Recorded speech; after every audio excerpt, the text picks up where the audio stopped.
Bienvenue à tous pour le nouveau programme de flash d'information sur Sahel News TV.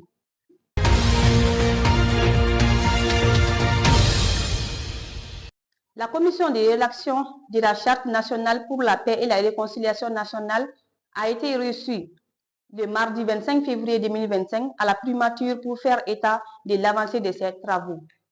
Cette cérémonie marque l'une des dernières étapes du processus de rédaction du projet avant son approbation. Selon le président de la commission, Ousmane Youssouphi Maïga, la charte qui constitue un diagnostic détaillé de la situation actuelle du pays est composée de 10 titres traitant de tous les aspects cruciaux de la gestion publique et administrative. Elle offre une analyse approfondie des défis auxquels le pays fait face et propose des solutions pour assurer une paix durable et une réconciliation nationale. Le principal objectif de la mission institutionnalisée par le président de la transition est de promouvoir la cohésion sociale et d'établir des bases solides pour la pacification des relations entre les différentes communautés. La charte vise ainsi à instaurer un cadre propice au dialogue et à la réconciliation en mettant en avant le respect des droits humains et l'équité sociale. Le Premier ministre a salué cette démarche participative et inclusive exercée par le président de la commission des rédacteurs,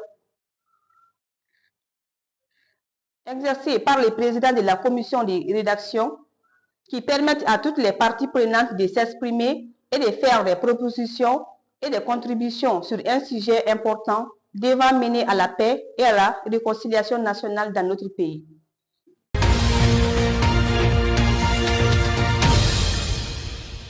Le secrétaire général du ministre de l'Environnement, de l'Assainissement et du Développement durable, M. Moussa Diarra, a présidé ce matin dans la salle de conférence de l'AEDD la cérémonie d'ouverture de l'atelier national de consultations relatives à l'élaboration du cadre de mise en place et de gouvernance des marchés carbone au Mali. C'était en présence des représentants des départements ministériels, des services techniques de l'État, des partenariats techniques et financiers, du directeur général adjoint de l'AEDD, du coordinateur national du PRTD, des représentants de la société et du secteur privé. À l'entame de ces propos, le secrétaire général du MEADD a rappelé la vulnérabilité de notre pays face aux effets néfastes du changement climatique. Et pour preuve, a-t-il poursuivi, notre agriculture, nos ressources en eau, nos écosystèmes et nos populations subissent de plein fouet les conséquences de la variabilité climatique, menaçant nos moyens de subsistance et nos efforts de développement. Dans son discours d'ouverture, M. Diarra a mis l'accent sur l'importance de cet atelier qui, selon lui, va permettre d'examiner les enjeux liés à la mise en place des marchés carbone adaptés aux réalités du Mali. Avant de conclure, il a rappelé que cette initiative s'inscrit dans le cadre du projet de restauration des terres agradées PRTD qui, à travers son appui institutionnel et son renforcement des capacités, a créé un environnement propice à la mobilisation des financements climatiques.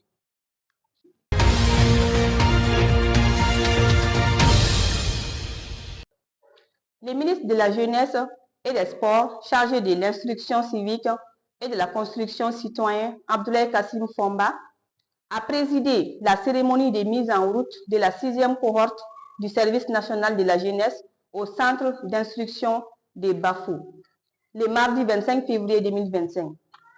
Cette initiative marque une étape significative dans le parcours des jeunes admis à la fonction publique, qui participent à cette formation militaire obligatoire pour tous les jeunes de 18 à 35 ans. Dans son discours, le ministre Fomba a invité l'ensemble de la 6e cohorte à faire preuve de plus d'abnégation et de courage afin de réaliser les volontés des plus hautes autorités à faire des jeunes une force vive de la nation, capable de relever les défis contemporains avec détermination et engagement. Capable de relever les défis contemporains avec détermination et engagement. À travers cette démarche, l'État aspire à renforcer l'esprit de discipline et de patriotisme chez les nouveaux fonctionnaires. Cette formation est conçue non seulement pour développer des compétences techniques, mais également pour inculquer des valeurs essentielles qui sont au cœur du service public. En engageant les jeunes dans cette expérience formatrice, le gouvernement attend créer une génération de leaders responsables et engagés, prêts à servir leur pays avec honneur et intégrité.